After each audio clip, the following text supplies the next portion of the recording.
मिला है। कहा कि 5 लाख रुपये कैश मिले हैं, 10 लाख की गाड़ी मिली है। अहले हदीस घर की बात बता रहा हूं, दोनों तरफ के लोग पक्के अहले हदीस अल्हम्दुलिल्लाह। लड़के को जहेज में क्या मिला? 5 लाख कैश, 10 लाख की गाड़ी। मैंने कहा लड़की वाले क्या बहुत पैसे वाले? कहा नहीं मौलाना, पैसे वाले नहीं, जमीन बेच के उन्होंने वाले और पक्के अहले हदीस और सीने पर हाथ बांधने वाले और 8 रकात तरावी पढ़ने वाले और रफा यदैन करने वालों का ये जहेज नाम का नासूर आपके घरों में पाया जा रहा है। जिस शादी की बुनियाद लालच पर हो, जिस रिश्ते की बुनियाद हराम चीजों पर हो, उस रिश्ते में बरकत कहां से आएगी? नहीं आ सकती मेरे प्यारे भाइयों, उस घर में सुकून नहीं आ सकता। अपनी शादियों को सही करो मेरे भाइयों। जैसे नमाज में चिंता करते हो मेरी नमाज सुन्नत के मुताबिक है कि नहीं, जैसे हर इबादत के बारे में फिक्र करते हो मेरी इबादत सुन्नत के मुताबिक है कि नहीं है, अपनी शादी ब्याह को भी सुन्नत के मुताबिक करो मेरे अजीजों मेरे भाइयों। अल्लाह के तुन कहल मरातो ले अरबाइन ले मालिहा वले हसबिहा वले जमालिहा वले दीनिहा। जब किसी लड़की का निकाह होता है तो 4 चीजें उसके अंदर देखी जाती हैं। माल देखा जाता है, खानदान देखा जाता है, खूबसूरती देखी जाती है और दीनदारी देखी जाती है। आपने फरमाया फज़फर बिज़ातिद्दीन, तुम दीनदार औरत को अपने घर में लेके आ जाओ, कामयाब हो जाओगे। दीनदारी कौन देखता?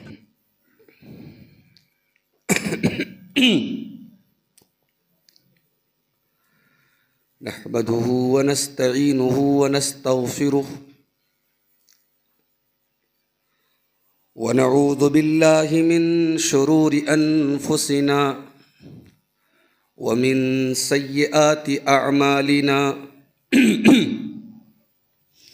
मन यहदिहिल्लाहु फला मुदिल्ल लहु व मन युद्लिल फला हादिय लहु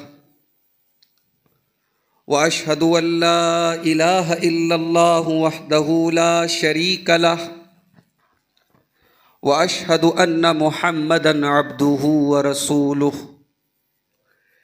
या अय्युहल्लज़ीना आमनुत्तक़ुल्लाहा हक़्क़ तुक़ातिही व ला तमूतुन्न इल्ला व अंतुम मुस्लिमून। या अय्युहन्नासुत्तक़ू रब्बकुमुल्लज़ी ख़लक़कुम मिन नफ़्सिन वाहिदह व ख़लक़ मिन्हा ज़ौजहा व बत्त मिन्हुमा रिजालन कसीरन व निसाअ वत्तक़ुल्लाहल्लज़ी तसाअलून बिही वल अरहाम इन्नल्लाहा काना अलैकुम रक़ीबा। या अय्युहल्लज़ीना आमनुत्तक़ुल्लाहा वक़ूलू क़ौलन सदीदा युस्लिह लकुम अअमालकुम व यग़फ़िर लकुम ज़ुनूबकुम व मन युतिइल्लाह व रसूलहु फ़क़द फ़ाज़ फ़ौज़न अज़ीमा। अम्मा बअदु फ़इन्न खैरल हदीथि किताबुल्लाह व खैरल हदी हदी मुहम्मदिन सल्लल्लाहु अलैहि वसल्लम व शर्रल उमूरि मुहदसातुहा व कुल्ल मुहदसतिन बिदअह व कुल्ल बिदअतिन ज़लालह व कुल्ल ज़लालतिन फिन्नार। औज़ु बिल्लाहि मिनश शैतानिर रजीम। बिस्मिल्लाहिर रहमानिर रहीम। वल्लाहु जअल लकुम मिन बुयूतिकुम सकना। मोहतरम हाज़रीन जुमा, बुज़ुर्गों और दोस्तों, नौजवान साथियों, प्यारे बच्चों, आज के खुतबे जुमा के लिए मैं गौर कर रहा था कि किस मौजू पर खिताब किया जाए, किस उन्वान पर गुफ्तगू की जाए। फिर अचानक मेरे जहन में आया एक ऐसा मौजू जो आज हर इंसान से उस मौजू का ताल्लुक़ है और हर इंसान चाहता है कि उस मौजू पर उसकी रहनुमाई की जाए, उसको बताया जाए। मौजू क्या है? मौजू ये है कि हमारे घरों में सुकून क्यों नहीं है। हर घर में आज कुछ ना कुछ मसले हैं, टेंशन है। कहीं बाप बेटे में नहीं बन रही है, कहीं भाई भाई में झगड़े चल रहे हैं, कहीं शौहर और बीवी के दरमियान ना इत्तेफाकी है और झगड़े लगे हुए हैं। घर तो हमारे माशाअल्लाह बड़े शानदार बन गए। पहले मिट्टी के कच्चे घर हुआ करते थे, आज घरों में मार्बल बिछ गए, टाइल्स लग गए, महंगे महंगे डेकोरेशंस आ गए। लेकिन जिस चीज का नाम सुकून है, जिस चीज का नाम बरकत है, वो चीज घर से निकल रही है। इंसान की जिंदगी में घर का रोल क्या है? घर क्यों, इंसान अपने घर क्यों आता है? कुरान करीम में अल्लाह ताला ने घर का मकसद बताया कि घर सुकून पहुंचाने की जगह है। वल्लाहु जअल लकुम मिन बुयूतिकुम सकना, अल्लाह तबारक व तआला ने तुम्हारे घरों को सुकून का जरिया बनाया है। तुम जमाने की टेंशन से, जमाने के मसाइल से, जमाने की समस्याओं से जब परेशान हो जाते हो, अपने घर आते हो, अपने बीवी के पास, अपने बच्चों के पास, अपने माँ बाप के पास, अपने भाई बहनों के पास, तो तुमको सुकून मिलता है। अल्लाह कह रहा है घर सुकून का जरिया है, और घर चला जाए ये अजाब है अल्लाह का। हमारे बाज स्टेट्स में आपने सुना होगा, आजकल एक नया ट्रेंड चला है बुलडोजर का।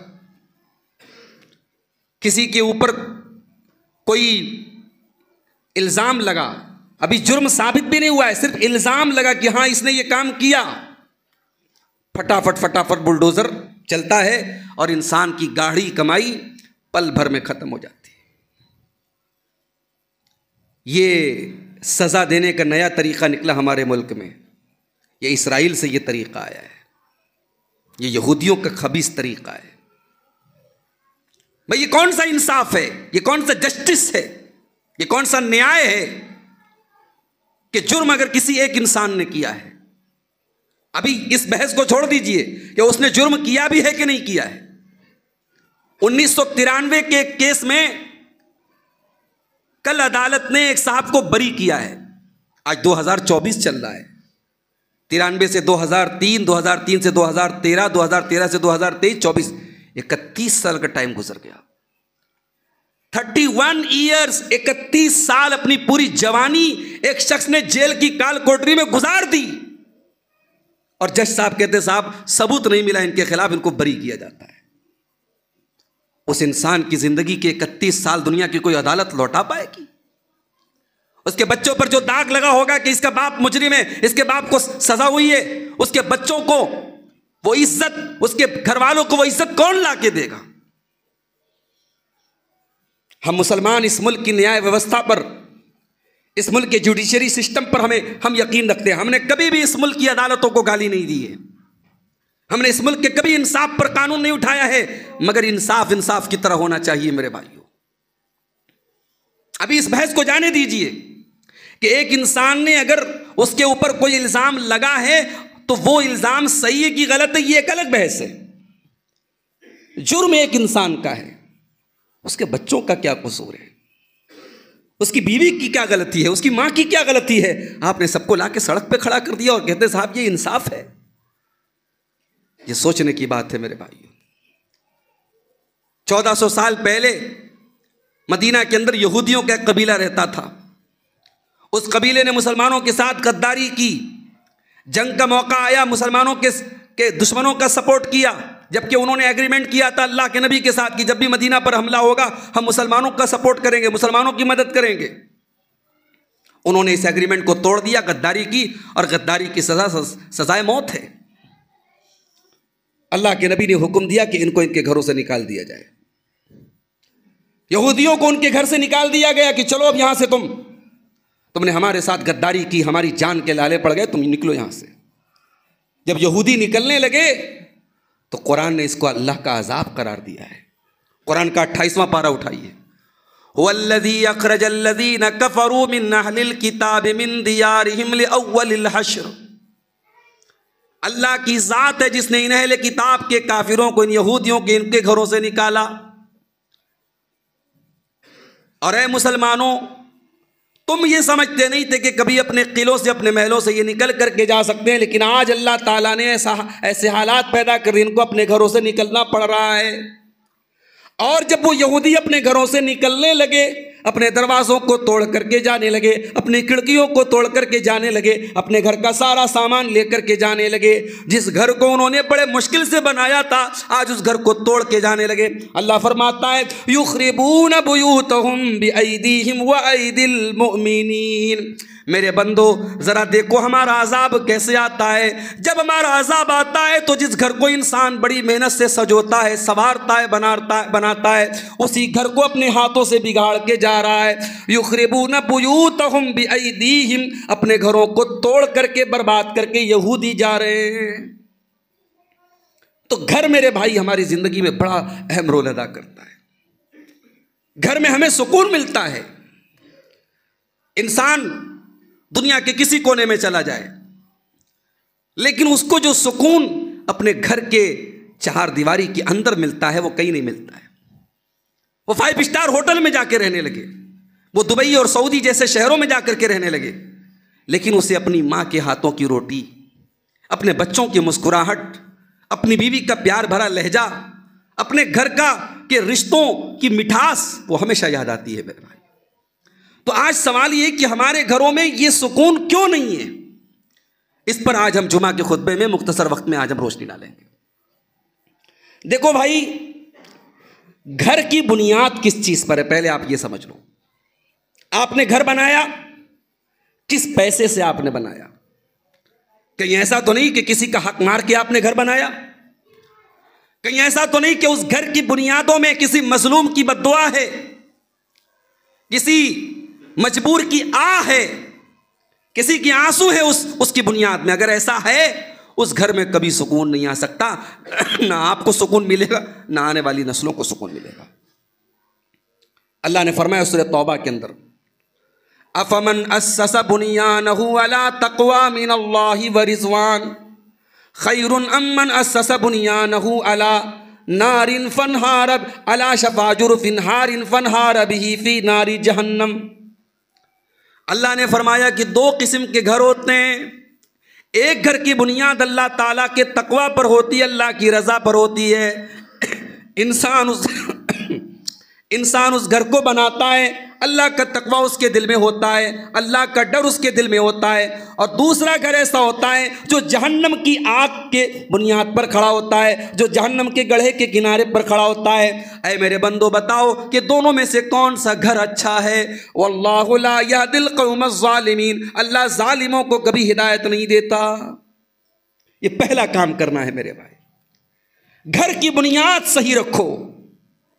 किसी का हक मार के, नाजायज तरीके से, हराम तरीके से शानदार बिल्डिंग बना भी ली, वो आज नहीं कल आपके लिए वबाल बन जाएगी मेरे भाइयों। घर में सुकून चाहिए, घर में अल्लाह की बरकत चाहिए, घर में अल्लाह की रहमत चाहिए, तो घर की बुनियाद को सही रखो। दूसरी चीज, अगर घर में सुकून चाहिए तो अपने घर को शिर्क के तमाम तरीकों से दूर रखो। मुसलमान का घर है साहब, और उसमें गैरुल्लाह की तस्वीरें लगी, उसमें बाकायदा ऐसे कागज लगे हैं जिस पर उल्टी सीधी गिनतियां लिखी हैं और लिखा है कि साहब इससे घर में बरकत आएगी। ये कागज पे गिनतियां लिखने से घर में बरकत नहीं आती है, माफ कीजिएगा, बल्कि कुरान की आयतों को लटकाने से भी घर में बरकत नहीं आती है। मैं बड़े साफ अल्फाज में कह रहा हूं कि आपने आयतल कुर्सी घर में लटका दिया, आपने सूरह इखलास घर में उसको खूबसूरत तोगरे में लगा के लटका दिया, इससे घर में बरकत आएगी? नहीं, बरकत नहीं आएगी। हाँ, आप अपने याद करने के लिए, हाँ, हालांकि उलमा ने इससे भी मना किया है कि डेकोरेशन के लिए भी कुरान की आयतों को घर में न लगा। बाज़ लोग डेकोरेशन के लिए लगाते हैं, आयतुल कुर्सी खूबसूरत लिखा है, उसको घर में डेकोरेशन के लिए लगा दिया। उलमा ने मना किया है, Quran is not for the decoration. Quran decoration की किताब नहीं है, कुरान तो हिदायत की किताब है। हाँ, आपने आयतल कुर्सी घर में लगाई, घर के बेडरूम में लगा दी, घर के ड्राइंग रूम में लगा दी कि भाई जब हम घर में आए आयतल कुर्सी सामने हो, हमारी नज़र पड़े, हमें आयतल कुर्सी याद हो जाए, हमारे बच्चों को याद हो जाए, ये एक अलग मकसद है। बरकत के लिए आप कुरान की आयत नहीं लटका सकते। ये उल्टी सीधी गिनतियां जो लिखी रहती, ये तावीज़ है। जैसे गले में पहनने वाला तावीज़ हराम है, ऐसे घर में लटकाने वाला तावीज़ भी हराम है। इससे घर में कभी बरकत और सुकून नहीं आएगा मेरे भाई। शादी हुई, अब मियाँ बीवी की शादी की जो फोटो है साहब, उसको खूबसूरत से एल्बम में लगा करके अलमारी के ऊपर सजा के रख दिया, उसको जो है कमरे में सजा के रख दिया। कहां से बरकत आएगी? यह अलग मसला है, कैमरे की तस्वीर जायज़ है कि नाजायज़ है, लेनी चाहिए कि नहीं लेनी चाहिए, उलमा के इख्तिलाफ है। चलो अगर हम जायज़ की एक गुंजाइश निकाल भी लें कि कैमरे की तस्वीर पेंटिंग से अलग है, तो इसका क्या मतलब है कि आप उसको बाकायदा फ्रेम करके उसको तोगरा में लगा करके आप कमरे में लगाएंगे? नहीं, इतना आसान मसला नहीं है। ला तदखुलुल मलाइकतु बैतन फीहि कल्बुन वला सूरा। अल्लाह के नबी फरमाते जिस घर में कुत्ता होता है, जिस घर में तस्वीर होती है, उस घर में अल्लाह की रहमत के फरिश्ते नहीं आते। अपने घर को तस्वीरों से बाहर करो मेरे भाई, तस्वीरों को बाहर करो। अपने घर को शिर्क से पाक रखो। जब रिश्ता करो अपने बच्चों का, अपने घर में बहू लाओ, अपने लिए बीवी लाओ, तो तौहीद वाले घरों से बीवी लाओ, तौहीद वाले घर की बेटी लाओ। वरना मैंने देखा है अहले हदीसों के घरों में आज हराम काम हो रहे हैं, अहले हदीसों के घरों में आज कब्र परस्ती हो रही है, अहले हदीसों के घरों में आज शिर्क के काम हो रहे हैं। क्यों? उन्होंने रिश्ते नाते करते वक्त तौहीद को नहीं देखा, अकीदे को नहीं देखा। हमारे यहाँ तो साहब पहले बरादरी देखी जाती है, पहले स्टेटस देखा जाता है, हमारे बराबर के लोग हैं कि नहीं। और माशाअल्लाह आपका पूरा इलाका ये अंसारियों का इलाका है, अहले हदीसों का इलाका है। आपके यहाँ भी साहब डिमांड हो रही है। अभी उत्तर प्रदेश के सिद्धार्थनगर के इलाके में गया, पूरे उलमा की बस्ती है, बड़े बड़े उलमा, हमारी जमात के जो चोटी के उलमा हैं। मौलाना सैयद मेराज रब्बानी साहब कहाँ के? उसी सिद्धार्थनगर के। डॉक्टर वसीउल्लाह अब्बास साहब कहाँ के? उसी सिद्धार्थनगर के। मौलाना जलालुद्दीन कासमी साहब कहाँ के? उसी के। हमारे अगर हमें 10 असातिज़ा ने पढ़ाया है, 10 में से 7 उस्ताद जो हमारे उसी इलाके के हैं, बस्ती, गोंडा, बलरामपुर और सिद्धार्थनगर के इलाका। अभी वहाँ एक प्रोग्राम में मैं गया, रात के 9 बजे थे। हमारे एक दोस्त का फ़ोन आया, मौलाना आप आ रहे हैं, आइए एक निकाह का प्रोग्राम है, थोड़ा सा आप शामिल हो जाइए। गया, मैं दोस्त के कहने पे चला गया। अब वहाँ गया तो साहब वहाँ सब लोग फ़ोटो वोटो खींचने लगे, मौलाना आगे चलिए आप निकाह पढ़ा दीजिए। निकाह भी पढ़ा दिया मैंने। निकाह के बाद एक साहब कहने लगे, मौलाना आपने जिसका निकाह पढ़ाया है ये डॉक्टर साहब हैं और ये रशिया से डॉक्टरी की पढ़ाई पढ़ के आए हैं, आपको मालूम है इनको जहेज़ में क्या मिला है? मैंने कहा नहीं भाई, मुझको नहीं मालूम क्या मिला है। कहा कि 5 लाख रुपये कैश मिले हैं, 10 लाख की गाड़ी मिली है। अहले हदीस घर की बात बता रहा हूँ, दोनों तरफ के लोग पक्के अहले हदीस अल्हम्दुलिल्लाह। लड़के को जहेज़ में क्या मिला? 5 लाख कैश, 10 लाख की गाड़ी। मैंने कहा लड़की वाले क्या बहुत पैसे वाले? कहा नहीं मौलाना पैसे वाले नहीं, ज़मीन बेच के उन्होंने इंतज़ाम किया है। अल्लाह अकबर। ये हमारा हाल है, ये हमारी जमात का हाल है। हम कुरान और हदीस के पढ़ने पढ़ाने सुनने सुनाने वाले और पक्के अहले हदीस और सीने पर हाथ बांधने वाले और 8 रकात तरावी पढ़ने वाले और रफ़ा यदैन करने वालों का ही हाल है। बंद कर दो मेरे भाई, अपने अहले हदीसियत को बदनाम करना बंद कर दो। अल्लाह ताला के यहाँ आप इन सुन्नतों पर अमल करके बच नहीं जाएंगे अगर ये जहेज नाम का नासूर आपके घरों में पाया जा रहा है। जिस शादी की बुनियाद लालच पर हो, जिस रिश्ते की बुनियाद हराम चीजों पर हो, उस रिश्ते में बरकत कहां से आएगी? नहीं आ सकती मेरे प्यारे भाइयों, उस घर में सुकून नहीं आ सकता। अपनी शादियों को सही करो मेरे भाइयों।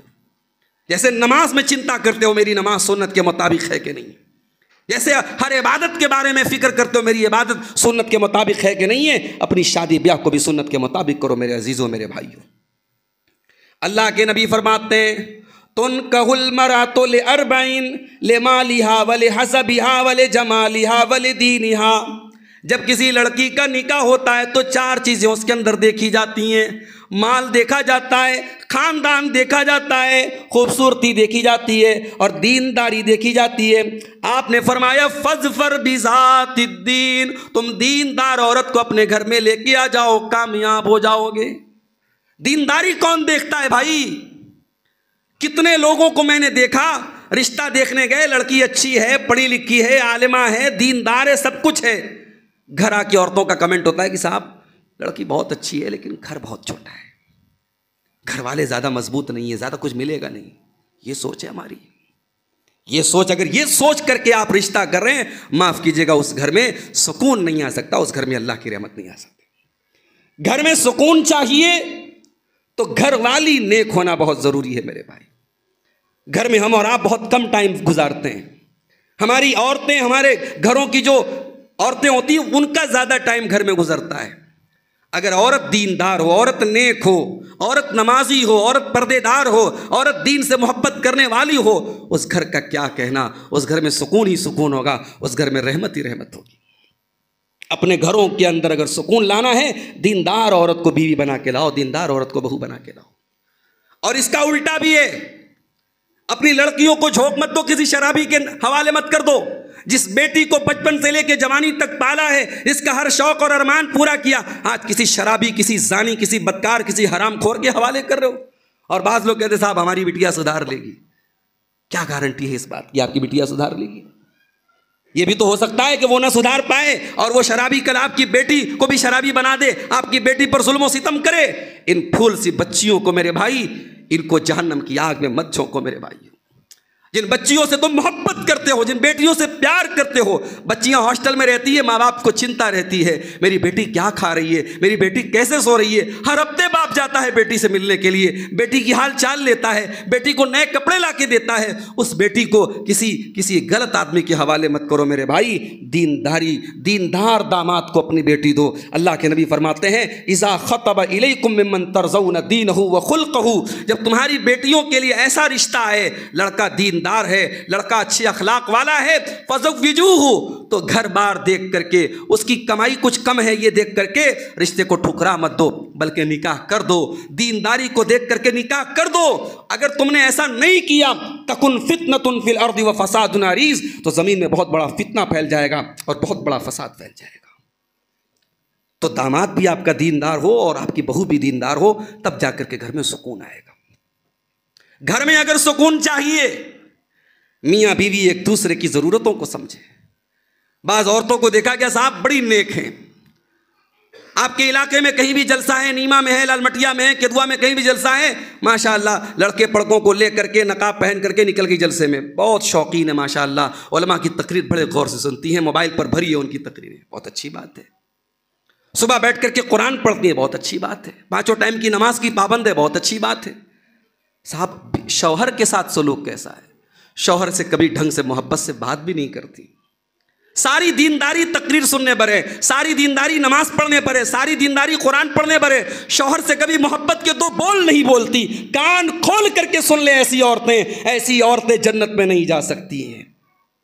जन्नत में जाने के लिए एक शादीशुदा औरत को अपने शौहर के जज्बात का, उसके एहसासात का, उसकी फीलिंग्स का, उसके इमोशंस का ख्याल भी करना पड़ेगा। अपने शौहर को खुश करना पड़ेगा, अपने शौहर की बात माननी पड़ेगी। अल्लाह के नबी के पास एक औरत आती है किसी काम से, अल्लाह के नबी पूछते हैं कि क्या तुम्हारी शादी हो गई है? उसने कहा है अल्लाह के नबी मेरी शादी हो गई है। आपने फरमाया कि तुम अपने शौहर के साथ कैसा सलूक करती हो? कहती है माँ आलू हो इल्ला खैरा, अल्लाह के नबी मैं अपने शौहर के साथ हर तरीके से अच्छा सलूक करती हूँ, कोई कमी नहीं करती हूँ। अल्लाह के नबी ने फरमाया देखो फनजुरी ऐनमा अंत मिनहु फइन्नमा हुवा जन्नतुकी व नारुकी, देखो तुम्हारा शौहर तुम्हारी जन्नत भी है और तुम्हारा शौहर तुम्हारी जहन्नम भी है। अगर तुमने उसकी हक तलफी की तो तुम्हारा शौहर तुम्हारे लिए जहन्नम बन जाएगा। कभी कभी हम वो हदीसें सुनते तो हमें बड़ी हैरत होती है कि शौहर बीवी को अपनी जिस्मानी ज़रूरत के लिए बुलाए और बीवी इनकार कर दे तो रात भर फरिश्ते लानत करते हैं। बाज़ लोग इन हदीसों का मजाक उड़ाते हैं कि साहब ये इस्लाम में कौन सी बात कह दी गई, मगर ये कोई गलत बात नहीं है। एक शादीशुदा मर्द और औरत एक दूसरे के साथ फिजिकली भी अटैच्ड होते हैं और एक दूसरे की ज़रूरतें उनके साथ जुड़ी होती हैं। शौहर घर में आया है और शौहर अगर बीवी अपने शौहर के जज्बात और उसके एहसासात का ख्याल नहीं करती है, यकीन रखो मेरे भाई वो घर एक न एक दिन बर्बाद हो जाएगा। शौहरों से भी कहना चाहता हूं, आप बंबई में काम करते हैं, आप कोयले की कान में काम करते हैं, आप दिल्ली और कलकत्ता में जाके काम करते हैं, अच्छा मकान ला के दे दिया बीवी को, अच्छा कपड़ा ला के दे दिया, अच्छा खाने को ला ले, सब कुछ दे दिया आपने, मोहब्बत दी कि नहीं दिया आपने, प्यार दिया कि नहीं दिया आपने, टाइम दिया कि नहीं दिया आपने। आज एक्स्ट्रा मैरिटल अफेयर समाज में बड़ी तेजी से बढ़ रहे हैं। शादीशुदा औरत के किसी गैर मर्द के साथ ताल्लुकात पनप रहे हैं, शादीशुदा मर्द के किसी गैर औरत के साथ ताल्लुकात पनप रहे। क्यों पनप रहे हैं? अगर आप उसकी रीज़न जाके पता करोगे, उसकी वजह जाके पता करोगे, शौहर बीवी को टाइम नहीं देता है। शौहर कमा रहा है, शौहर बड़ी मेहनत कर रहा है, बीवी के लिए टाइम नहीं है उसके पास। बीवी इस घर का सारा काम कर रही है, शौहर से मोहब्बत के 2 बोल नहीं बोलती है। नहीं मेरे भाई, ये मियाँ बीवी का रिश्ता कोई नॉर्मल रिश्ता नहीं है कि मिल लिए नहीं मिले तो कोई बात नहीं, वो उधर मुंह घुमा के सो गया, वो उधर मुंह घुमा के सो गया। ये बड़ी मोहब्बत का रिश्ता है, बड़े प्यार का रिश्ता है, बड़ी कुर्बत का रिश्ता है। इसलिए मियाँ बीवी एक दूसरे के जज्बात का ख्याल रखें। अल्लाह के नबी से पूछा गया, अरे अल्लाह के नबी सबसे बेहतरीन औरत कौन सी है? आपने फरमाया अल्लती तसुर्रुहु इज़ा नज़र। बेहतरीन औरत वो है शौहर देखे तो खुश हो जाए। हाय हाय हाय, औरत हो तो ऐसी हो, बीवी हो तो ऐसी हो। हमारे यहाँ औरतें माशाअल्लाह जलसे में जाएं तो फिर देखिए उनके बनाव सिंगार, शादी में जाएं फिर देखिए कितना सज धज के जाती हैं, किसी मायके में जाना हो, किसी बहन के घर जाना हो, फिर देखिए कितना बन संवर के जाती हैं। और साहब शौहर घर में आता है तो ना ढंग के कपड़े पहनती हैं, ना चेहरे को कायदे से साफ तक करती हैं, बदन से वही पसीने की महक, बदन से वही मसाले की बदबू, बदन से वही जो है वही पुराने कपड़े मैले कुचैले। और साहब उसके बाद बीवी कहती है मेरा शौहर मेरी बात नहीं मानता, मेरे शौहर मुझे मोहब्बत से देखते। क्यों देखेगा भाई तुझे, वो क्यों देखेगा? वो घर से निकलता है, हर तरफ बेहयाई का मंजर है, हर तरफ जो है औरतें बन संवर करके आधे अधूरे कपड़े पहन करके रोडों पर घूम रही हैं, और तू अपने शौहर के लिए जो है सजना सवरना तक नहीं चाहती है, और तू ये चाहती है कि तेरा शौहर जो है वो हमेशा दिन रात तुझे देखता रहे और घूरता रहे। ये कैसे पॉसिबल है मेरे भाई? इसलिए अल्लाह के नबी ने बेहतरीन औरत की निशानी बताई कि शौहर देखे तो खुश हो जाए। वह तोती हुई इज़ा अमर, और शौहर जब कोई हुक्म दे तो बीवी माने। बीवी अगर मनवाना जानती है तो बीवी मानना भी सीखे। शादी का मौका आया, मार्केट गई शौहर के साथ, कपड़ा पसंद आया, कपड़ा महंगा है, कहती है दिला दो ना। शौहर बेचारा जान रहा है कि मेरी सैलरी, मेरा पैसा अलाउ नहीं कर रहा है, मेरा बजट अलाउ नहीं कर रहा है, बीवी की मोहब्बत में कहता चलो दिला देते हैं। शौहर अपनी ज़रूरतों को समेट लेता है, कुछ लोगों से कर्जे ले लेता है, बीवी का अरमान पूरा करता है। जो बीवी अपने शौहर से अपने शौक मनवाना जानती है, क्या वक्त पड़ने पर अपने शौहर की बात तक नहीं मानेगी? वह तुती हुई इज़ा अमर, बीवी की जिम्मेदारी है शौहर की बात माने। वला तुखालिफू फी नफ्सिहा व मालिही बिमा यकरा, और शौहर की गैर मौजूदगी में अपनी आबरू की हिफाजत करे। किसी मनचले को यह मौका ना दे कि उससे खुल करके बातें करे, किसी बदतमीज को यह मौका ना दे शौहर घर में नहीं है तो इसके ऊपर गलत निगाहें डाल ले। इतना सख्ती से जवाब दे कि जो निगाहें गलत अंदाज में पड़े वो वापस चली जाएं। जिसके दिल में उम्मीदों का कोई पौधा उभरने की कोशिश करे वो वहीं पे बैठ जाए और इंसान को एहसास हो जाए नहीं साहब यहाँ मेरी दाल नहीं गल सकती है, ये लड़की अपने शौहर के लिए बहुत लॉयल है, ये औरत अपने शौहर के लिए बहुत जो है वफादार है। ये होना चाहिए। उसका उल्टा देख लीजिए आप। अल्लाह के नबी से सहाबी ने पूछा, अरे अल्लाह के नबी बीवी का हक क्या है हमारे ऊपर? आज कोई शौहर ये नहीं पूछेगा। मैं कहीं की जाता हूँ तो लोग कहते हैं मौलवी साहब ज़रा औरतों पर तकरीर कर दीजिए। मर्दों की तरफ से ये आता है औरतों के लिए तकरीर कर दीजिए, औरतों की तरफ से ये आता है थोड़ा मर्दों को समझा दीजिए। कोई खुद समझने को तैयार नहीं है। यहाँ सहाबी अल्लाह के नबी से कह रहे हैं अल्लाह के नबी हमारे ऊपर हमारी बीवी का हक क्या है? सहाबा अपना हक पूछते थे, अपनी जिम्मेदारी पूछते थे। हमें तो बस अपनी मलाई से मतलब है कि हमें क्या मिलना चाहिए, हमें क्या करना है, इससे कोई मतलब नहीं है। आपने फरमाया अन्तुतीमहा इज़ा तइमता, शौहर की जिम्मेदारी यह है जब वो खाना खाए तो बीवी को खिलाए। वह तकसुहा इज़ा तसैत, और बीवी जो पहने अपनी बीवी को पहनाए, जितने मेयार का जितने स्टैंडर्ड का कपड़ा खुद पहनता अपनी बीवी को भी पहनाए। वला तज़रिबिल वजहा, और कभी भी अपनी बीवी के चेहरे पर हाथ न उठाए। वला तुकब्बे, कभी गाली गलोज न करे। वला ताजुर इल्ला फिल बैत, और कभी अगर बीवी से झगड़ा हो तो घर के बाहर मामला न जाए। तो ये जब तक मियाँ बीवी में ये समझदारी नहीं होगी घर में सुकून नहीं आएगा। और आगे बढ़िए, 5-10 मिनट का मौका और है, 2-4 अहम चीज़ें बयान करके बात खत्म करेंगे। घर में सुकून चाहिए तो एक हदीस पर अमल करना पड़ेगा। हदीस क्या है? लैसा मिन्ना मन लम यरहम सगीरना वलम युक्किर कबीरना। वो इंसान हम में से नहीं है जो छोटों पर प्यार न करे और बड़ों का एहतराम न करे। जिस घर में बड़ों का एहतराम न हो, बेटा अपने बाप का एहतराम न करे, छोटा भाई बड़े भाई का एहतराम न करे, छोटी बहन बड़ी बहन का एहतराम न करे, जिस घर में बड़ों का एहतराम न हो उस घर में सुकून नहीं आ सकता। और इसका अपोजिट भी होना चाहिए, बड़े भी छोटों से प्यार का बर्ताव करें। माफ करना मेरे भाइयों, घर सिर्फ औलाद के बिगाड़ से नहीं बिगड़ता है। मेरा जुमला नोट कर लेना, घर सिर्फ औलाद की नाफरमानी से नहीं बिगड़ता है।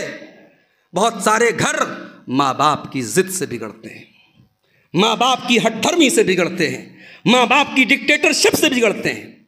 एक सास ये चाहती है मेरी बहू मुझे माँ का दर्जा दे, एक सास ये चाहती है मेरी बहू मुझे जो है हर वक्त मेरी खिदमत में लगी रहे, मगर वो सास कभी भी अपनी बहू को अपनी बेटी का दर्जा देने को तैयार नहीं है। क्यों? बेटी और दामाद कहीं घूमने चले जाएं, बेटी का फोन आए शौहर मुझे लेकर के बाहर जा रहा है, कलकत्ता बेंगलोर बंबई जा रहा है, माँ खुश हो जाती है, माँ जो है खुशी का इजहार करती है। और बेटा बहू को लेकर चले जाए तो माँ का दिमाग खराब हो जाता है कि मेरा बेटा तो मेरी अपनी बीवी का जो है अपनी जोड़ी का गुलाम बन गया। ये डबल मेयार नहीं चलेगा, ये दोहरे स्टैंडर्ड नहीं चलेंगे कि बेटी के लिए अलग मेयार है, बहू के लिए अलग मेयार है। जो काम बेटी और दामाद के लिए बड़ा सही है वो बहू के और बेटे के लिए गलत है, ये नहीं चलेगा मेरे भाइयों, मेरी माँ और बहनों। एक सास को समझदारी से काम लेना पड़ेगा। घर में बहुत सारे ऐसे मौके आते हैं जब बाप ये देख रहा है कि मेरी औलाद के फैसले मुझसे अलग हैं, मेरी औलाद की बातें मुझसे अलग हैं, तो वहां बाप को नरमी और मोहब्बत से हैंडल करना चाहिए। ये अड़ नहीं जाना चाहिए कि सब मेरा बनाया हुआ है, मैं बाप हूं, मैं पावरफुल हूं, मेरा बेटा मेरे सामने कैसे ज़बान चला सकता है। अगर ये सोच जहां बाप के अंदर पैदा हुई, लिख लो मेरी बात, वहीं से घर के अंदर बिगाड़ शुरू हो जाएगा। रिश्ते जो है नरमी से चलते हैं मेरे भाई, रिश्ते मोहब्बत से चलते हैं। अल्लाह के प्यारे नबी ने एक बड़ी प्यारी बात एक हदीस में फरमाई। आपने फरमाया जब अल्लाह ताला किसी परिवार के साथ भलाई करना चाहता है, अदखला अलैहिमुर रिफ्का, उस घर में अल्लाह ताला नरमी को डाल देता है, उस घर में अल्लाह ताला नरमी डाल देता है। माँ के दिल में बच्चों के लिए नरमी हो जाती है, बाप के दिल में बच्चों के लिए नरमी पैदा हो जाती है, सास के दिल में बहू के लिए नरमी पैदा हो जाती है, ननद के दिल में भाभी के लिए नरमी पैदा हो जाती है, भाभी के दिल में ननद के लिए नरमी पैदा हो जाती है। नरमी और मोहब्बत से घर में रिश्ते चलते हैं मेरे भाई। इसलिए घर में अगर सुकून चाहिए तो हमें और आपको ये बात याद रखनी चाहिए, बड़ों का एहतराम और छोटों से प्यार, ये दोनों हाथ से ताली बजती है। अगर बड़े अपनी बड़ाई को ना समझें और छोटे अपनी औकात को ना समझें, घर नहीं चल सकता। औलाद हमेशा ये याद रखे, मुझे अपने वालिदैन से इख्तलाफ करने का तो हक़ है, वालिदैन कोई गलत बात कहे हमें उस पर एतराज़ करने का तो हक़ है, मगर वालिदैन के साथ बदतमीज़ी का हक़ नहीं है। छोटा भाई हमेशा ये जान ले, बड़े भाई के साथ बदतमीज़ी का मुझे हक़ नहीं है। बड़ा भाई अगर गलत है, मैं गलत को गलत कहूँगा, मगर दायरे में रह के कहूँगा, सीमा में रह के कहूँगा। अगर छोटा भाई ये समझ ले, कभी भाई भाई में क्लैश नहीं होगा, कभी भाई भाई में झगड़ा नहीं होगा मेरे भाई। और आखिरी दो चीजें, घर में सुकून चाहिए तो घर में नमाज का माहौल बनाओ मेरे भाई। जिस घर में नमाज का माहौल नहीं होगा उस घर में सुकून नहीं आ सकता है। इसलिए कि नमाज बड़ी बरकत वाली चीज है, और जिस घर में नमाज का माहौल होता है उस घर के बहुत सारे कामों में अल्लाह ताला बरकत डालता है। जिस घर के लोग अपने कामों के शेड्यूल को नमाज के साथ जोड़ देते हैं, मार्केट जाना है जोहर के बाद जाऊंगा, शाम को चाय पीनी है असर के बाद चाय पी लूंगा, बच्चों को स्कूल ड्रॉप करने जाना है फजर पढ़ के आऊँगा ड्रॉप करने चला जाऊँ। जिस घर के शेड्यूल नमाज के साथ जोड़ दिए जाते हैं उस घर में बड़ी बरकतें आती हैं मेरे प्यारे भाई। और एक जुमला मेरा नोट कर लो, नमाज हर चीज़ से इम्पॉर्टेंट है। आप माशाअल्लाह ये इलाका अल्लाह ने बहुत सारी कुदरती दौलत से नवाजा है, आपके पास अल्लाह ताला ने बड़े वसाइल आपको दिए हैं, अल्लाह ने आपके घरों में खुशहाली दी है, बड़ी अच्छी बात है। मगर अपने काम धंधा नौकरी कारोबार सबका नंबर आप याद रखिए नमाज के बाद आता है। अगर आप अपने काम के चक्कर में, अपने कारोबार के चक्कर में, अपने बिजनेस के चक्कर में, अपने रुपये पैसे के चक्कर में नमाज को छोड़ते हैं, अल्लाह के यहाँ बड़ी पिटाई होगी, हमारी बड़ी पिटाई होगी। अल्लाह ने कुरान में ईमान वाले मर्दों की निशानी बयान की, रिजालुल्लाह तुल्हीहिम तिजारतुन वला बैउन अन ज़िक्रिल्लाह। ईमान वाले तो वो हैं, वो कारोबार भी करते हैं, वो बिज़नेस भी करते हैं, मगर उनका बिज़नेस और कारोबार उनको अल्लाह के ज़िक्र से गाफिल नहीं करता है। नमाज का टाइम होते ही वो नमाज़ पढ़ते हैं। और याद रखो मेरे भाई, आप दिन भर में 5 टाइम की नमाज़ पढ़ेंगे, आपके कारोबार में कोई कमी नहीं आएगी, आपका कोई कस्टमर आपकी दुकान पर कम नहीं आएगा, आपकी दौलत में कोई कमी नहीं आएगी। बल्कि अल्लाह कुरान में कहता है यरजून तिजारत लन तबूर, जो नमाज पढ़ते हैं वो ऐसा बिजनेस कर रहे हैं जिसमें कभी घाटा होने वाला नहीं है। घर में नमाज का माहौल बनाओ। बच्चे 7 साल के हो जाएं, अल्लाह के नबी कहते हैं नमाज का हुक्म दो, और 10 साल के बच्चे हो जाएं और नमाज न पढ़े तो उनकी पिटाई करो। घर में माँ भी नमाज पढ़े, बच्चे भी नमाज पढ़ें। जब नमाज का घर में माहौल होगा घर में बरकत आएगी। मेरे अजीज़ों मेरे भाइयों, आखिरी चीज़ ये है, रमज़ान का महीना आगे आ रहा है। हम जानते हैं रमज़ान का महीना कुरान का महीना है, रमज़ान ही के महीने में कुरान दुनिया में उतरा है। हमारे घरों में कुरान कितना पढ़ा जाता है, कभी गौर करना कि हम कुरान को कितना पढ़ते हैं। मोबाइल के बगैर तो 1 घंटा नहीं रह सकते। न जाने किसका मैसेज आया होगा, न जाने किसकी मिस कॉल आई होगी, न जाने किसका कॉल आया होगा। कभी गौर करना, कुरान भी तो अल्लाह का मैसेज है, कुरान भी तो अल्लाह का पैगाम है। इस कुरान को छोड़ के बैठे हो, कुरान को लपेट के अलमारी में रख दिया है, साल भर कुरान को खोलने की नौबत नहीं आती। मेरे भाई, घर में सुकून चाहिए, घर में रहमत चाहिए, घर में बरकत चाहिए, तो डेली का मामूल बना लो। आधा घंटा सही, 1 घंटा सही, 15 मिनट सही, कुरान की तिलावत करो ताकि घर में बरकत आए। अल्लाह के नबी फरमाते हैं, जिस घर में अल्लाह का नाम लिया जाता है और जिस घर में अल्लाह का नाम नहीं लिया जाता है, दोनों घर बराबर नहीं हैं। जिस घर में अल्लाह का नाम लिया जाता है वो घर जिंदा है, और जिस घर में अल्लाह का नाम नहीं लिया जाता है वो घर मुर्दा है। मेरे भाइयों, अपने घरों को कुरान की आबे हयात से जिंदा कर दो, अपने घरों में कुरान पढ़ा करो। और आइंदा आने वाला रमज़ान का महीना हमें और आपको ये पैगाम दे के आ रहा है कि मैं आ रहा हूँ बरकतों को लेकर, मेरी बरकतों को लूट लो। अगर आने वाला रमज़ान हमारी ज़िंदगी में आया और गुजर गया और हमारे अंदर कोई चेंजिंग नहीं आई, हम ऐसे बिगड़े के बिगड़े रहे, हमारे अंदर ऐसी खराबियाँ की खराबियाँ रहीं, तो माफ़ करना मेरे भाइयों, अल्लाह बार बार चांस नहीं देता। पिछले रमज़ान में बहुत सारे लोग हमारे बीच में ज़िंदा थे, इस साल ज़िंदा नहीं है, अल्लाह को प्यारे हो गए। ये हमारी खुशकिस्मती है, ये हमारा नसीब है। और अभी तो आज जो है 29 तारीख़ है और अभी तो टाइम है लगभग जो है 11-12 दिन का। क्या गारंटी इन 11-12 दिनों के दरमियान अल्लाह हमको उठा ले। तो मेरे भाई, अगर हमें और अल्लाह ताला हमें और आपको चांस दे रहा है, एक और रमज़ान हमारी ज़िंदगी में आ रहा है, तो समझो अल्लाह हमसे खुश है, अल्लाह हमसे खुश है और अल्लाह हमको मौका दे रहा है कि मेरे बंदे, हम तुझे मग़फ़रत करवाने का, अपनी बख्शिश करवाने का एक चांस और दे रहे हैं। आइए मेरे भाई, हम दुआ करें अल्लाह से, अल्लाह आने वाले रमज़ान को हमारी ज़िंदगी में खैर व बरकत का सरचश्मा बना दे।